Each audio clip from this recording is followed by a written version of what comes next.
Sportsbooks exist to take your money, but the methods of how they go about doing that range from simple math to devious psychological tricks.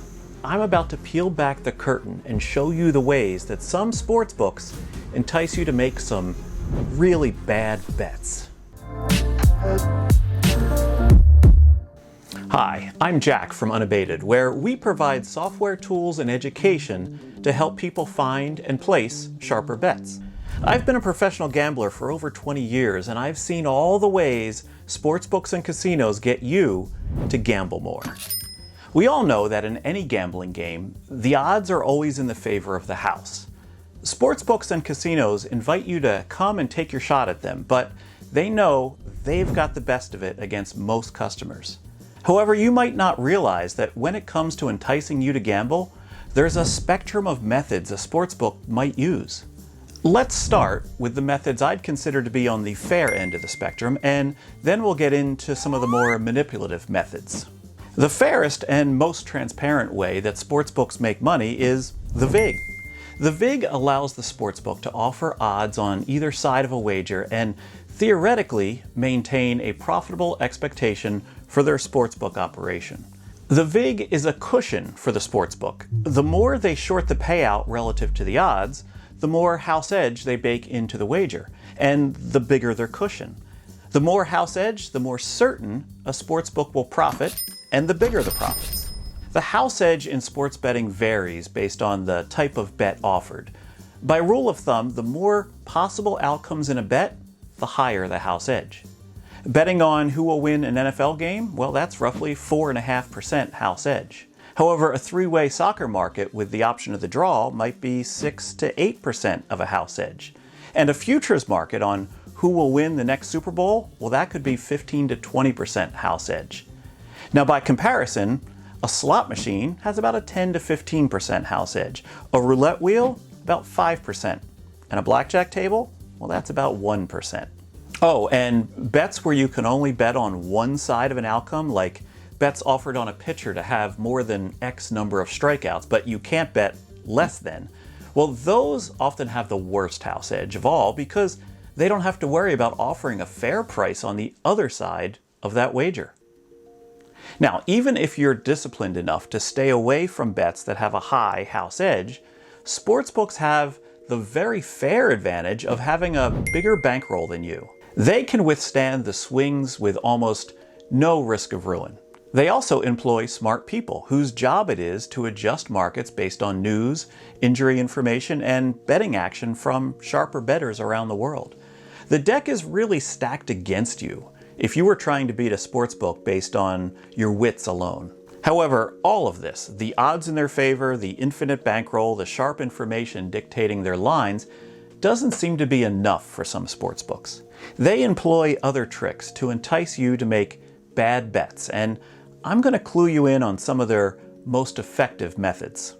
But first, if this is the type of sports betting content you want to see more of, let me know by subscribing to this channel. Maybe even give this video a thumbs up. Now, sportsbooks look to hook you in by attempting to sell you an unattainable dream. Sports betting can change your life, or lucky seat strikes again! You're not living your best life unless you've got skin in the game.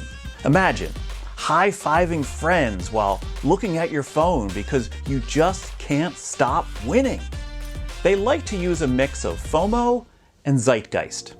Now, FOMO is the fear of missing out. And the thing you're missing out on, well, that's the zeitgeist of sports betting.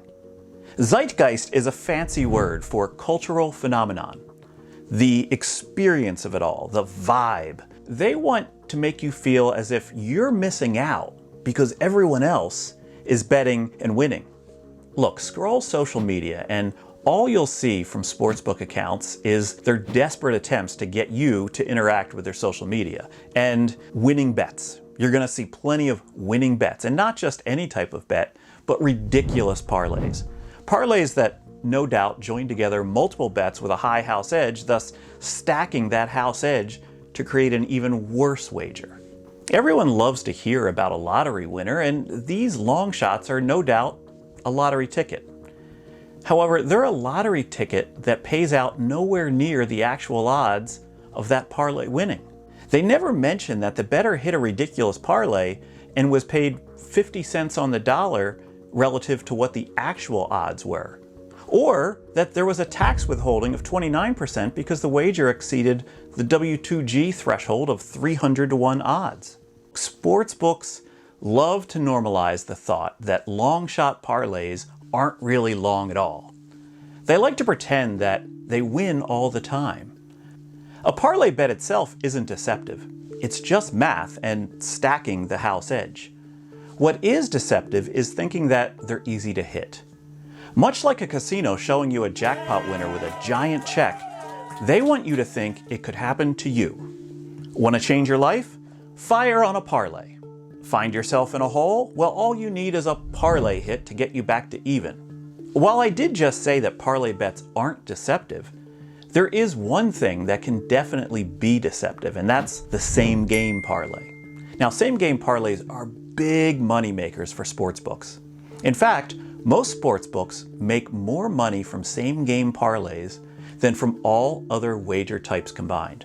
What makes them so lucrative is the sportsbook can account for the correlation between parlayed events and then short the payout egregiously, and most bettors are none the wiser.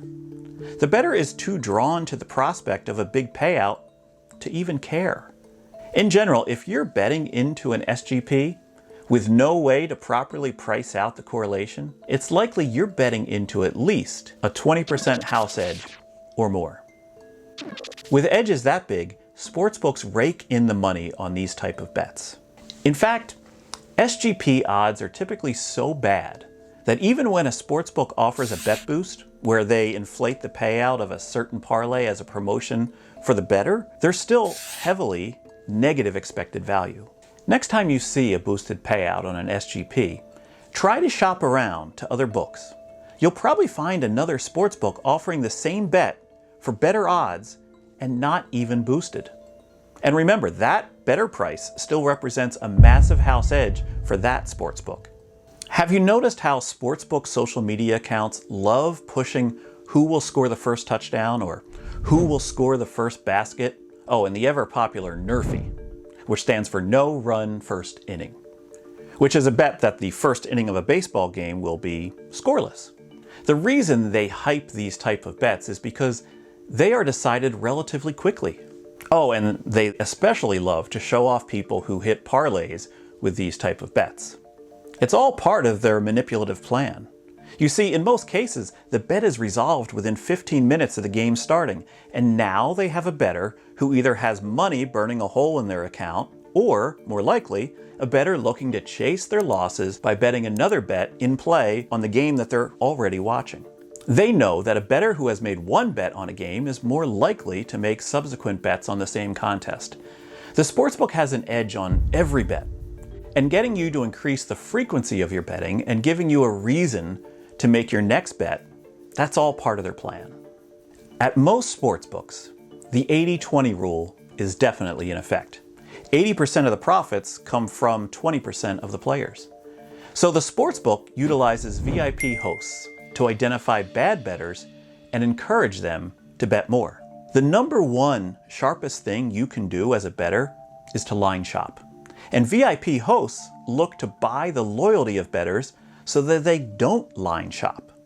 They just bet with their gut at whatever price their favorite sportsbook app offers them. And if a sportsbook can identify someone who is bad at betting, they can probably identify a player who is good at sports betting as well. And that's just what they do. They offer perks and bonuses to the bad bettor, and then they quickly limit or cut off the good bettor. In fact, they limit or cut off bettors who aren't even winning. They're just not losing fast enough. When it comes to shady methods of making money, this is the shadiest in my book. By focusing just on the really bad bettors, they increase their revenue margins, which makes the quarterly numbers look much better to investors. Unfortunately, this is predatory behavior. It's become known as ban-or-bankrupt. They'll ban the capable players who are often betting responsibly and smartly, and They'll seek to extract as much money as possible from the bettor who doesn't realize how bad they are at this.